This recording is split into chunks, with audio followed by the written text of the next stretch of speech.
Good afternoon, good evening. I don't know what time you're watching this, but greetings, Victory family.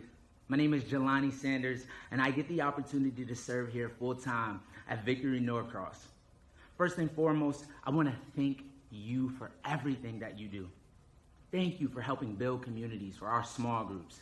Thank you for everything that you do behind the scenes to prepare and to get ready to help build fully committed disciples here at Victory Church.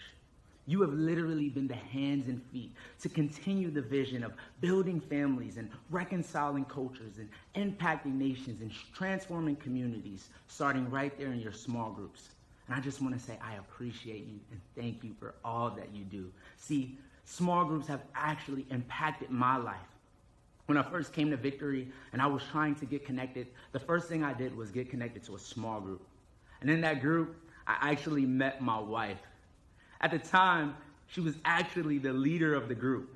Funny, I was dating up, yes. And what's even more funny is when I first came to the group, if I can be honest with you, I wasn't really a fully committed disciple of Jesus.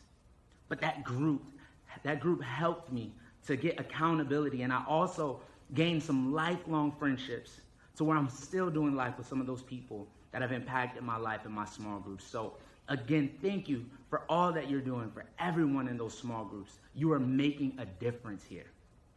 And I just want to leave you with a couple of words of encouragement. I know that we are still in the beginning of the year, and a lot of us still have that new year, new fire, new momentum. I mean, come on, we just got out of a series called Emancipating Greatness.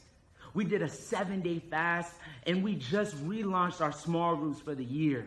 So a lot of us have that new fire and that new momentum, but the question is, how do we keep that fire burning? Because a lot of us know that once we get to the middle of the year, if we can really be honest, after those first couple of months, maybe even 6, 7, 8 weeks into the year, we start to lose that momentum. And that fire that we once had on January 1st begins to dim a little bit. So the question is, how do we keep that fire burning throughout the year to continue to impact our communities through our small groups? And I just want to leave you with a couple of things, and I pray that this helps you to keep your fire burning, not only for your group, but for your relationship with God. First and foremost, if we're going to keep that fire burning, we have to constantly be abiding in the presence of God. If we're going to keep our fire burning, we must abide in the presence of God constantly. Not only should we sit and have our quiet times in our mornings, but we need to find different parts of our day to just rest and to listen to God and to see what He is showing us and how He is guiding us throughout that day. It is just so fulfilling to just rest in the presence of God on our drives towards our next assignments or in our lunch breaks or at the end of the day. It's important that if we're going to keep our fire burning, we must get still and listen to see what God is saying. And as we abide in Him, we'll be able to come to Him and ask for whatever we want, and it will be given. We will be able to bear the fruit that we need to continue to lead our groups and our families. Second, if we're going to keep that fire burning, we have to be utterly dependent on the Holy Spirit. The Holy Spirit is our comforter. He's our counselor. He is our guidance. And I love that we get a chance to consult with the Holy Spirit before we make any decisions. As we are utterly dependent on the Holy Spirit will show us exactly how we need to lead our groups this week.